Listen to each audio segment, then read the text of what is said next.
Baiklah ikhwas sekalian yang dirahmati Allah Subhanahu wa taala, kita lanjutkan pembahasan kita mengenai bab salat. Yang kemarin kita sudah membahas berbagai macam waktu-waktu salat. Nah, maka pada pertemuan kali ini kita masuk ke pembahasan yang baru, fasal yang baru. Hanya saja fasal ini sebenarnya singkat, cuman di sini al-musannif menggabungkan dua pembahasan. Ya, pembahasan yang pertama itu adalah mengenai syarat wajib salat. Kemudian pembahasan yang kedua yaitu mengenai salat-salat sunnah, salat-salat yang disunnahkan. Baiklah ikhwas sekalian yang dirahmati Allah, kita langsung saja menuju ke pembahasan yang disebutkan oleh al-musannif. Qala al-musannif rahimahullahu taala faslun wa syaraitu wujubis shalah thalathu asya. Adapun syarat-syarat wajibnya seseorang melaksanakan salat itu ada tiga hal, ada tiga perkara: al-islam wal bulugh wal aqlu wa huwa haddut taklif. Yang pertama al-islam, yang kedua al-baligh, yang ketiga al-aql atau akal. Maka ini merupakan ketiga hal ini merupakan haddut taklif. Yang dimaksud dengan haddut taklif di sini adalah sebagai batasan seseorang itu diberikan taklif oleh Allah Subhanahu wa taala untuk mengerjakan kewajiban-kewajiban yang ada pada dirinya. Ya. Maka al-Islam, al-baligh dan akal ini itu secara tidak langsung di sini al-musannif ingin menyampaikan akan berlaku pada berbagai macam kewajiban kita pada ibadah-ibadah yang ada dalam syariat ini, ya, baik itu dalam salat, saum, zakat dan lain sebagainya. Maka di sini disebutkan haddut taklif. Kita bahas yang pertama sekali adalah al-Islam, ya. Syarat wajib seorang itu melaksanakan salat adalah al-Islam. Dan ini yang dimaksud di sini adalah orang kafir tidak wajib salat. Meskipun nanti orang kafir itu para ulama menggambarkan orang kafir itu nanti akan dihukum di akhirat karena meninggalkan salat. Ya, sebagaimana firman Allah Subhanahu wa taala, "Ma salakakum fi saqar?" Apa yang menyebabkan kalian masuk ke dalam neraka saqar? Qalu lam nakum minal musallin wa lam nakun nut'imul miskin wa kunna nakhudu Ma salakakum fi saqar? Qalu lam nakum minal musallin wa lam nakun nut'imul miskin wa kunna nakhudu ma'al khaidin wa kunna nukadzibu biyaumiddin. Apa yang menyebabkan kalian masuk ke dalam neraka saqar? Maka mereka menjawab, kami tidaklah termasuk orang-orang yang melaksanakan salat. Maka dalam hal ini orang kafir mereka mendapatkan hukuman karena meninggalkan as-salah. Para ulama itu membagi dalam hal ini al-Islam dan kafir, maksudnya di sini al-kafir mereka tidak diwajibkan untuk melaksanakan salat di dunia. Jadi di sini disebutkan al-wajib, di sini ada dua hal. Wujub muthalabah fid dunya. Yang kedua adalah wujubul iqab fil akhirah. Yang pertama wujubul muthalabah, mereka tidak wajib untuk mengerjakannya di dunia. Tapi mereka mendapatkan iqab di akhirat. Wujubul iqab fil akhirah, ya. Kenapa? Karena ini sebagai ziyadah karena mereka sebagai tambahan karena mereka telah melanggar aslus syariah. Mereka tidak masuk dalam Islam. Jadi sedangkan furu'nya, ya, di sini saya ketika membaca itu memang agak bingung sedikit, ya. Di sini disebutkan as-shalah wa ghairuha termasuk furu' syariah. Maksudnya adalah furu' syariah adalah bukan aslus syariah. Aslus syariah adalah masuk Islam. Ya, ini berdasarkan hadis yang diriwayatkan oleh Ibnu Abbas ketika menceritakan tentang Mu'adz bin Jabal yang diutus oleh Rasulullah ke Yaman, ya. Ketika itu Rasulullah mewasiatkan kepada Mu'adz bin Jabal bahwasanya kamu wahai Mu'adz bin Jabal akan mendatangi sebuah kaum ahlul kitab.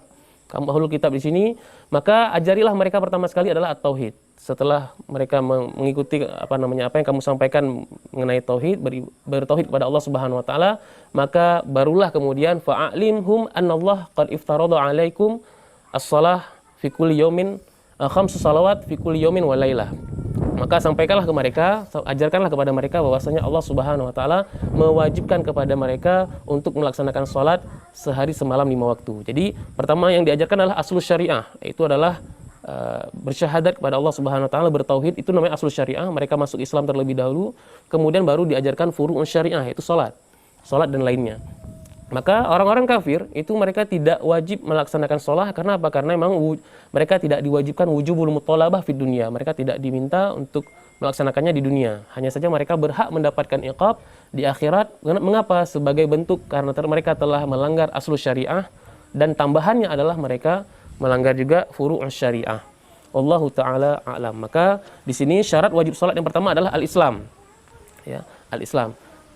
Ada juga sebagian yang mengatakan di sini orang kafir berbeda dengan murtad. Ya, ada orang menganggap orang kafir berbeda dengan murtad. Kalau kafir memang mereka kafir, kemudian mereka meninggal dalam keadaan kafir dari awal sejak lahir sampai meninggal mereka kafir, maka mereka adalah hukumnya sebagai kafir. Sedangkan murtad mereka sempat Islam, kemudian keluar dari agama Islam, murtad, kemudian mereka masuk Islam lagi. Ya, Allah Taala ada yang membedakan hal tersebut, namun intinya tetap sama. Syarat wajib salat itu adalah al-Islam. Ketika mereka dalam kondisi kafir, mereka meninggal dalam keadaan kafir, maka mereka berhak mendapatkan iqab sebagai tambahan karena mereka telah melanggar asal syariah. Kemudian yang kedua al-bulugh dan yang ketiga al-aql. Ini sering digandengkan atau sering didampingkan al-bulugh wal aql. Al-balik telah mencapai umur dan akal berakal. Kenapa? Karena ini berdasarkan hadis dari Rasulullah sallallahu alaihi wasallam yang diriwayatkan oleh Ali radhiyallahu anhu. Rufi'al qalam ani thalathah. Diangkatlah sebuah pena itu dari tiga orang atau tiga orang ya. Anin naim hatta yastayqid. Dari orang yang tidur sampai mereka bangun. Anis shabi hatta yahtalim wa anil majnun hatta yaqil. Ya, dari yang kedua adalah dari orang yang anak kecil sampai mereka balik, dan yang ketiga adalah orang gila sampai mereka berakal. Maka ini menunjukkan salah satu haddut taklif tadi ya. Al-balik wal aql ini merupakan syarat utama untuk seseorang itu diwajibkan salat ya. Mereka sudah mencapai umur dan mereka sudah berakal. Nah, adapun orang yang tidur mereka mereka ada hadis khusus ya, ada hadis khusus mengenai ketika mereka bangun dari tidurnya, man nama an salatiha falyusalliha idza dzakaraha. Maksudnya adalah ketika mereka tertidur dan mereka meninggalkan salat, maka mereka wajib mengqadha as-shalah. Sedangkan anak yang baligh, yang baru balik, mereka tidak perlu mengqadha shalah, dan juga anak orang gila yang sudah kembali berakal, maka tidak perlu juga mereka untuk mengqadha as-shalah. Ini berkaitan dengan qadha as-shalah ya. Kadang-kadang ada yang bertanya mengenai qadha as-shalah, bagaimana yang dimaksud dengan qadha as-shalah. Adapun bagi anak kecil dan orang gila, ketika mereka sudah mencapai syarat wajib salat, mereka tidak perlu mengqadha as-shalah. Sedangkan orang yang tidur, karena ini ada hadis khusus. Orang yang tertidur anin naim hatta yastayqid. Ketika mereka bangun dari tidurnya, maka mereka ketika mereka meninggalkan salat, mereka wajib untuk melaksanakan salatnya. Man nama an salatiha falyusalliha idza dzakaraha. Wa huwa haddut taklif ya. Di sini adalah yang tiga hal ini merupakan batasan seseorang itu diberikan taklif ataupun pembebanan syariat ya. Istilahnya kalau bahasa taklif itu pembebanan kalau diterjemahkan. Walaupun nanti ada sebagian asatizah itu kurang sepakat mengatakan taklif itu sebagai pembebanan. Mengapa? Karena Allah ini menurunkan syariat itu bukan sebagai beban ya, bukan sebagai beban tapi sebagai kewajiban untuk kita, bahkan juga sebagai kebutuhan untuk diri kita. Ibadah itu merupakan sebuah kebutuhan untuk diri kita. Dan juga karena ini merupakan haknya Allah. Wallahu taala a'lam. Kemudian pembahasan berikutnya setelah kita membahas syarat wajib salat, maka kita masuk ke pembahasan as-shalawatul masnunat. Was-shalawatul masnunat, salat-salat yang disunnahkan. Ya. Salat-salat yang disunnahkan khamsun. Di sini As-Musannif menyebutkan was-shalawatul masnunat khamsun. Salat-salat yang disunnahkan itu ada 5. Yang dimaksud di sini adalah salat-salat yang disunnahkan dilakukan secara berjamaah. Ya, salat-salat yang disunnahkan dilakukan secara berjamaah. Yang kedua adalah al-aidan, 2 hari raya, salat di 2 hari raya, Idul Fitri maupun Idul Adha. Kemudian al-khusufan, 2 salat di ketika gerhana bulan dan gerhana matahari. Dan yang berikutnya yang terakhir al-istisqa. Istisqa itu adalah salat minta hujan. Dan ini hukumnya disunnahkan untuk dilakukan secara berjamaah. Ya. Yang pertama, yang kedua adalah salat aidan, 2 hari raya. Yang ketiga, yang keempat adalah 2 gerhana, salat gerhana matahari dan gerhana bulan. Yang terakhir adalah salatul istisqa. Was-sunanu tabi'ah lil faraid 17 rakaah. Adapun salat-salat sunnah yang mengikuti salat fardu, ya, itu atau disebut juga dengan salat qabliyah wa ba'diyah. Adapun salat-salat sunnah yang mengikuti salat fardu itu ada 17 rakaat. Ya, di sini Al-Musannif ingin mengabarkan kepada kita bahwasanya salat-salat setelah salat fardu ataupun sebelum salat fardu itu ada 17 rakaat. Yang dimaksudnya 17 rakaat di sini adalah di antaranya ada yang muakkadah dan ada yang ghair muakkadah. Ya, di dalam mazhab al-masyhur fil mazhab yang muakkadah itu ada 10 rakaat. Jadi al-masyhur fil mazhab itu ada 10 rakaat. 2 rakaat sebelum fajar, di sini disebutkan raka'atul fajri wa arba'un qabla adh-dhuhri wa raka'atani ba'dahu wa arba'un qabla al-'asri wa raka'atani ba'da al-maghrib wa thalathun ba'da al-'isya yutiru bi wahidatin minhunna. Ya. Di sini ada 2 rakaat sebelum fajar, 4 rakaat sebelum zuhur, 2 rakaat setelah zuhur, kemudian 4 rakaat sebelum asar, dan 2 rakaat setelah maghrib, wa thalathun ba'dal isya, 3 rakaat setelah isya. Maksudnya 3 di sini adalah 2 rakaat setelah isya ditambah 1 salat witir. Maka totalnya menjadi 17. Ini digabungkan antara muakkadah dan ghair muakkadah. Adapun al-masyhur fil madhab itu ada 10 rakaat, yaitu 2 rakaat sebelum fajar, 2 rakaat sebelum zuhur, 2 rakaat setelah zuhur, kemudian 2 rakaat setelah maghrib, dan 2 rakaat setelah isya. Jadi ada 10 rakaat yang dianggap sebagai sunnah muakkadah dalam madhab. Al-masyhur fil madhab itu ada 10 rakaat. Saya ulangi, 2 rakaat sebelum subuh atau sebelum salat fajar, kemudian yang kedua adalah 2 rakaat sebelum zuhur, 2 rakaat setelah zuhur, kemudian 2 rakaat setelah maghrib, dan 2 rakaat setelah isya. Jadi totalnya ada 10 rakaat al-masyhur fil madhab, yang masyhur di dalam madhab.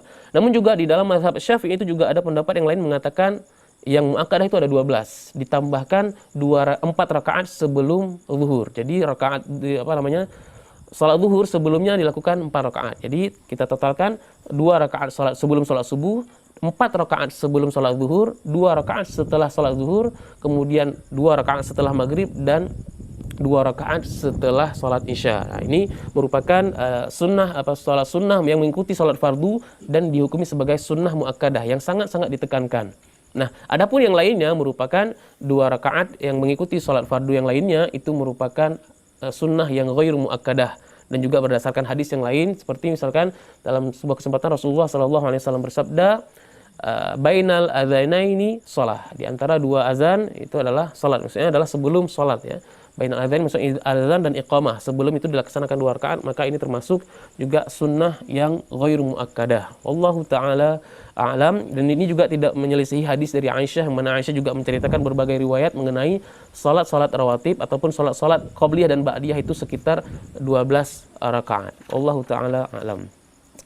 Kemudian dilanjutkan berikutnya, wa thalathu nawafil muakkadat. Ya, ada juga salat-salat yang menjadi hukumi sebagai salat muakkadah selain dari salat sunnah yang mengikuti salat fardu. Ya, salatu nawafil muakkadat. Ada 3 salat yang dianggap sebagai salat yang hukumnya sunnah muakkadah yang sangat-sangat ditekankan. Yang pertama adalah salatul lail. Ini juga banyak ayat hadis yang menjelaskan tentang keutamaan salat malam, qiyamul lail ataupun salat tahajud. Di antaranya ketika Nabi ditanya oleh salah seorang sahabat, ayus salati afdal ba'dal maktubah, salat apa yang paling afdal setelah salat wajib? Maka Rasulullah SAW bersabda, as-salatu fi jawfil lail, artinya adalah salat pada tengah malam, maksudnya adalah pada di malam hari, salat qiyamul lail. Kemudian juga di dalam Al-Quran juga disebutkan, wa minal laili fatahajjad bihi nafilatal lak. Ya, dalam surah Al-Isra itu disebutkan di antara malam-malam maka bertahajudlah, karena sebagai tambahan bagimu, maksudnya sebagai pahala tambahan bagimu.